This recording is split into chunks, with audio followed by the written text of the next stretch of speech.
The Crack King Podcast, a breath of fresh air with the kids. I was thinking about it today. When people are asking me what kind of do I like action movies? No, I don't. And then they say, "Well, you like Marvel movies, you like superhero movies?" It's a whole different kind of action. This is the Crack King from the Crack King Podcast, and we're here with a review of Loki Season 1, Episode 5. Mike, check, help me out with the title. What was it? Oh, The Journey into Mystery. Journey into Mystery. And we damn sure was the Mystery Mobile with this The whole episode. The whole episode. Let's just start with, I want to shout out Natalie Holt, the composer. I think it set the tone for the episode. When it first came on, everything was upside down in the TVA because of what happened in the last episode. The Lokis had just twisted everything and brought the system down. I'm glad you brought that up. I thought the same thing. For the opening of the episode, it had that vibe, and it was that music that was like, what is happening? It was almost like the last episode was a whole movie, and this was a movie we've been waiting for years. And it just gave that vibe like, oh, we don't know what's going to happen. We know where we left off. But yeah. I felt like this episode kind of started the movie, Loki. You know what I mean? And it's, we only have one episode left. Yeah. That's a 2-hour movie. I'm all right with it. I'll take it. Yeah. Then Easter egg alert. We see the city and we see Avengers Tower, but it says Kang the Industries. Oh, I missed that. Yeah. I missed that completely. There was so much to look at. It was. And I told you earlier, I had to pause it 20 times just to see stuff, and I completely missed that. That's crazy. Yeah, another Easter egg I seen. We finally got a look at Frog Thor. Yeah, in the jar trying to get his hammer. That was interesting. Yes, that was awesome. That was awesome. Very cool. And then we get introduced to past Loki, present classic Loki. I call him future Loki because he was old. I looked up the names. So you got classic Loki. Okay. You got boastful Loki, which was the black Loki. Why does a black dude have to be so boastful? I didn't write it. He's like, I got all Infinity Stones and I killed Thanos. And, he was totally bullshitting. It was fucking hilarious. Right. I thought I made that connection. Well, so that's boastful Loki. We have alligator Loki, which was hilarious. It's awesome. I think it's my favorite so far. Kid Loki, and then we have President Loki coming. President Loki, yeah. Which I wasn't impressed with any of the Lokis, but classic Loki. Sure. Well, he was one of the stars of this episode for sure. Oh yeah, he stole the show. I guess they meant that. They meant for that to happen. We got to look at the Void. That was kind of weird to me.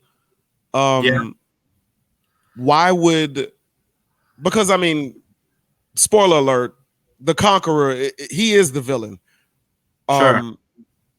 Why would he have all of those variants so close to him? Well, okay, the only variants we have in the Void so far that we see is Loki's. Mm-hmm. And then we have Mobius, who is just barely making it because he just got put there. From what we understand, variants, that's where pruned variants go. Right, and it seems like Mobius is the only one of his kind that has survived so far. But it definitely seems like Loki's dominate, and like we see in the episode, they say, well, the Lokis are going to dominate. They don't. Yeah, most. They don't die. They survive. And we got a little bit of backstory from all three Lokis. OMG moment, Kid Loki killed Thor, snatched straight from the comics. Snatched straight from the comics. Wow. Yeah. I would have wanted to hear how he killed Thor, but what I thought was interesting is our Loki, our MCU Loki, when he heard it, he had this weird look in his face. Yeah, exactly. Like, how the hell? Yeah, well, every Loki has their, their thing, that they've accomplished in life up until this point. And yeah, he's still, and I think he says in the episode to Sylvie, like, don't ask questions. just accept it, because you're gonna have those that are superior to you, according to whatever mission. And yeah, Kid Loki killed Thor. So cool. And classic Loki tricked the Mad Titan. I thought that was interesting, that their timeline, they all have that same I guess that was his destiny, to be killed by the Mad Titan. That's what I got, is that ultimately Thanos kills any Loki. Yeah. And boastful Loki is just too busy. He's like, oh, I didn't get killed. Yeah. Spouting his mouth off. Yeah. But that seems to be the fate of all Lokis in some way or shape or form. Shout out to Thanos for cleaning out the herd. They did that. They were panning across the void, and there was the helicopter. Thanos right across. What? I don't know. Maybe that was Thanos' ship in one reality.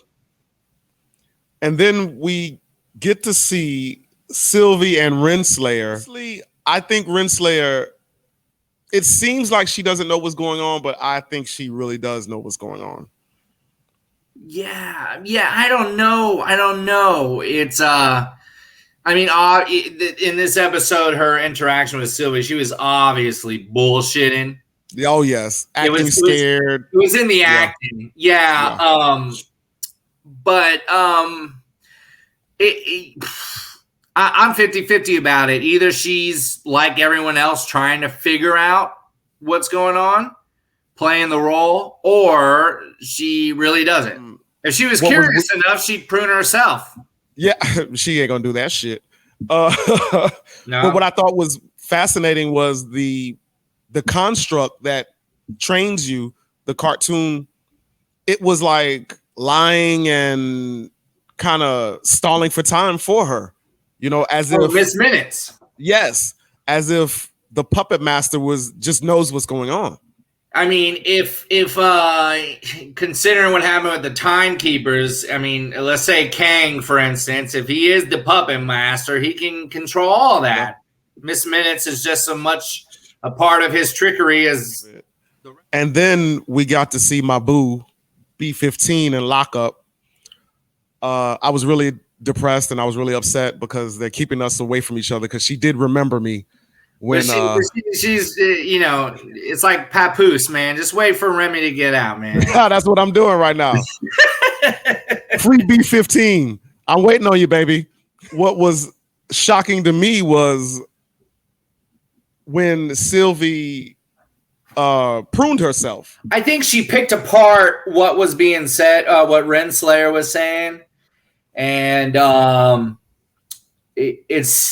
think she took a risk on it. I might have to go back and look, but she thought, okay, no, but the pruning isn't going to end me, so let me go find Loki. She picked apart enough. Yeah, MCU characters are always smart enough to last minute take the right choice and go about the story. So that was just plot control right there. I thought it was kind of reminiscent of Romeo and Juliet. It kind of solidified them loving each other, because she kind of, he died and then she committed suicide per se to save him.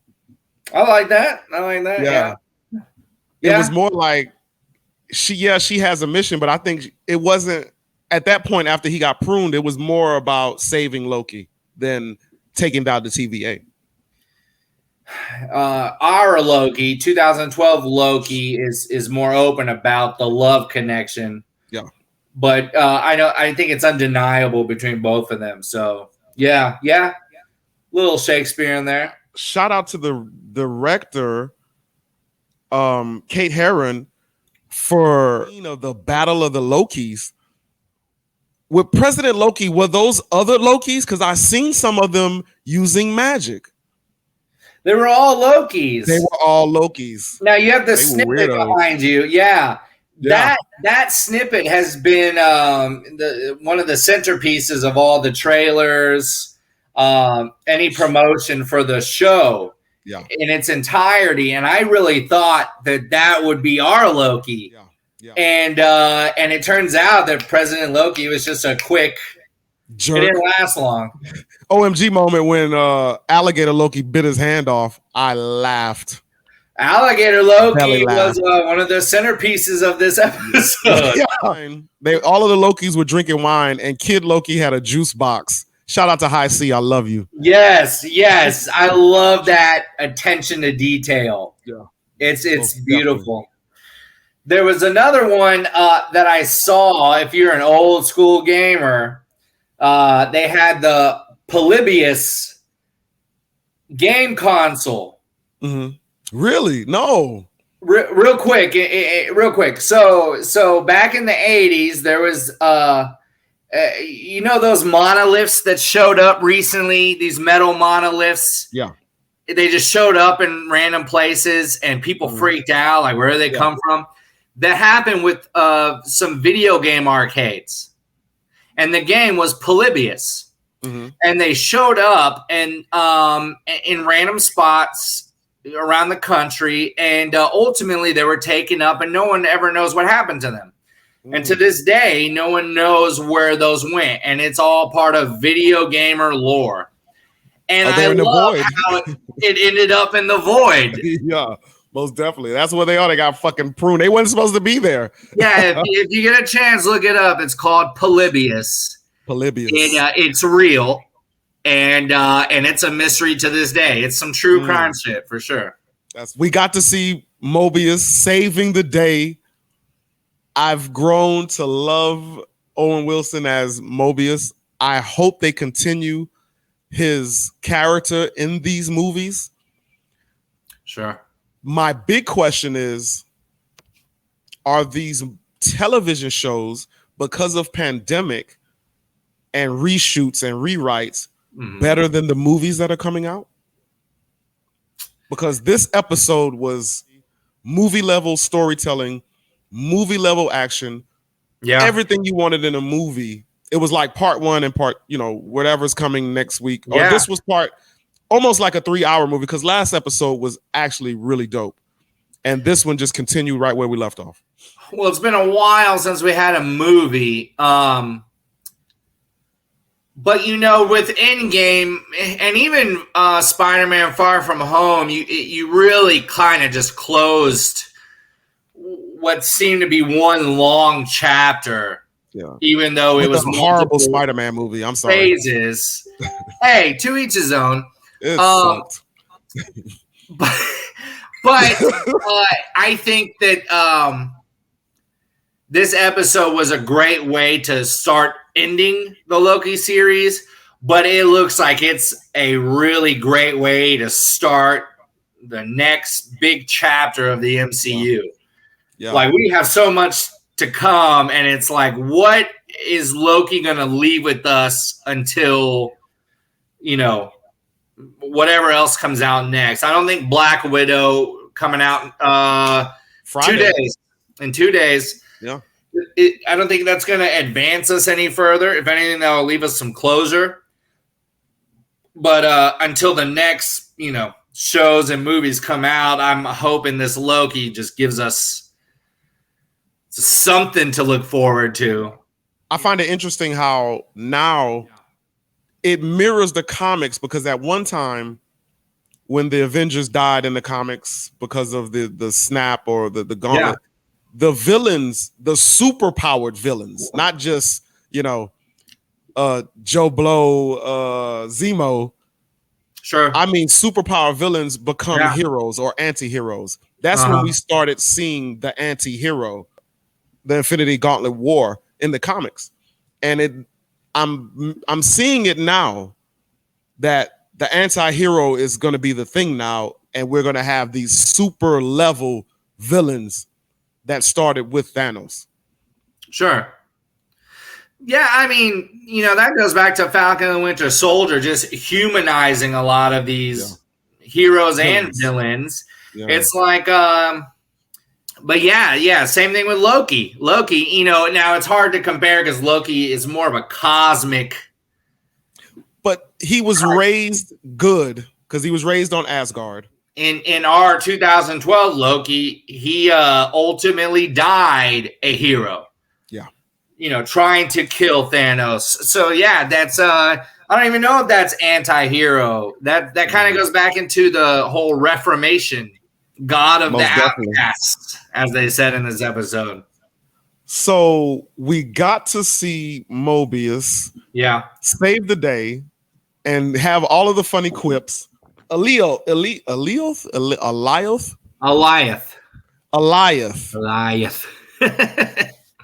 Straight from the comics.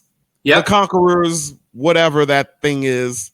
Yeah. I found it kind of weird that Sylvie was like, "Hey, I'm gonna take over its mind." Like, how can you take over Smoke's mind?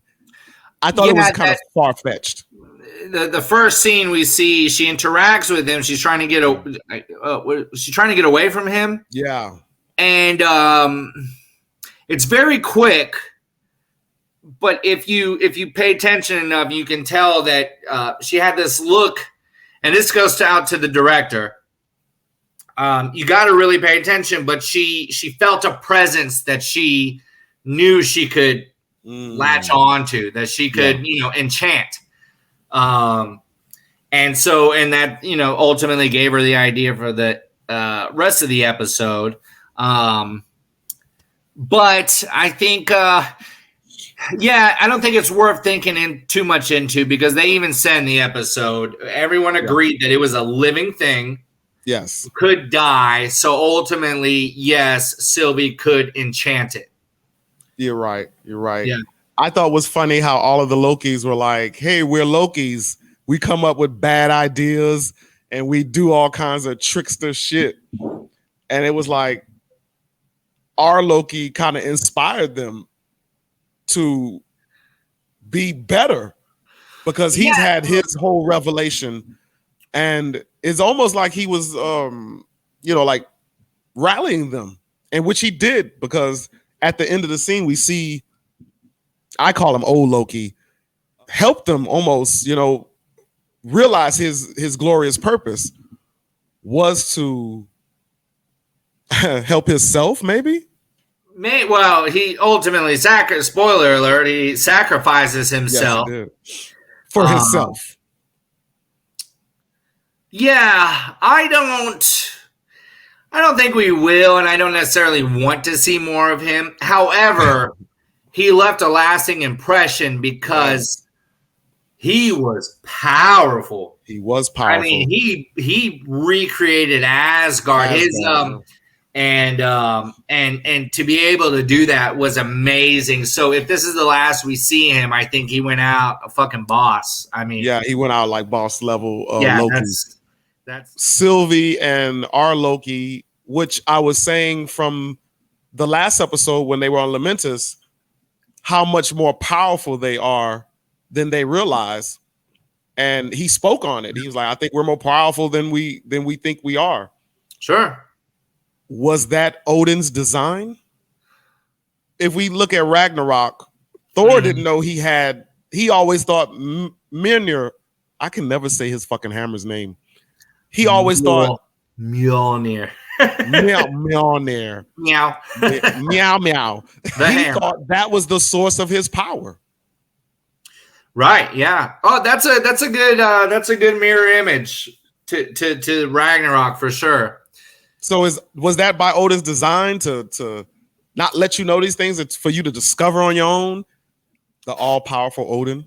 I wouldn't even say it was Odin, but I definitely think it's a good mirror to Thor really realizing his power, that he didn't need the hammer.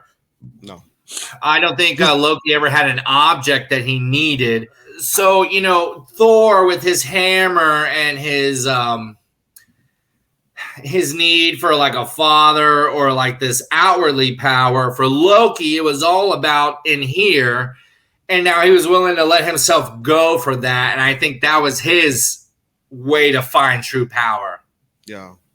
Or his more powerful self. What I'm noticing is, just like Thor, they're not saying the god of thunder or the god of mischief. They're just saying they're gods. Yeah, I don't know. That's all to be seen. That's all yet to be seen. Yeah. So what's your predictions for the last episode?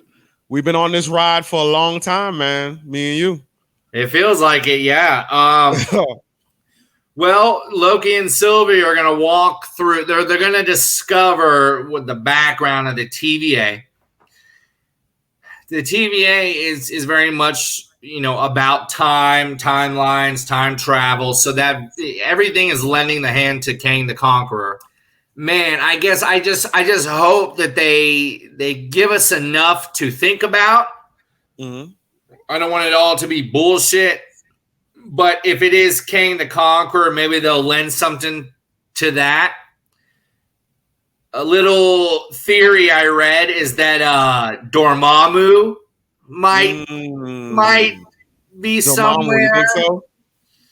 No, but who knows what the MCU is going to do?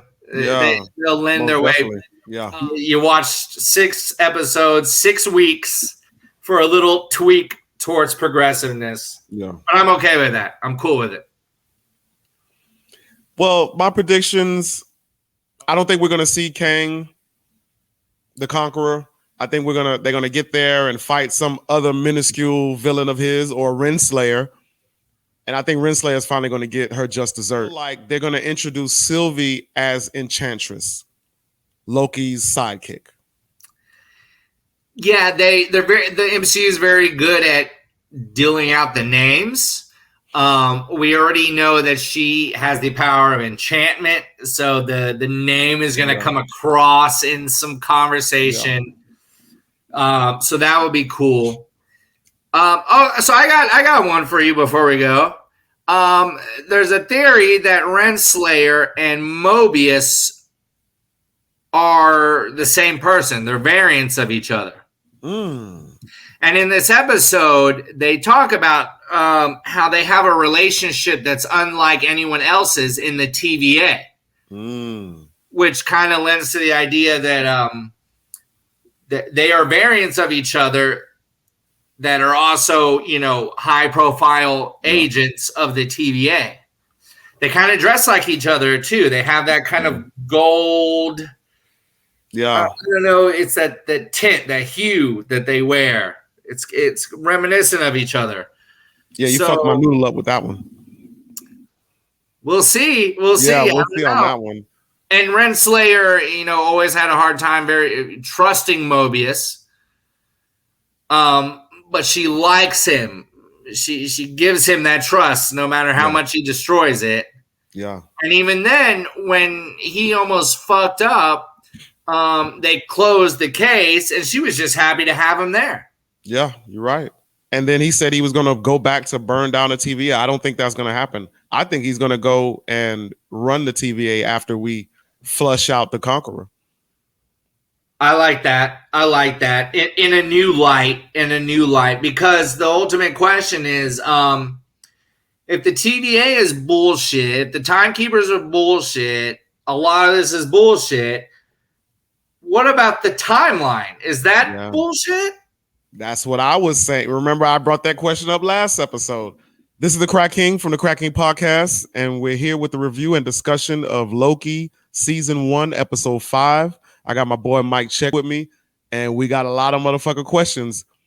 Stay tuned for the last episode of Loki. We're going to come back with another review. A breath of fresh air when he kicks on. The Crack King podcast. A breath of fresh air when he kicks on. The Crack King Podcast, a breath of fresh air with new kicks. Crack, crack, crack.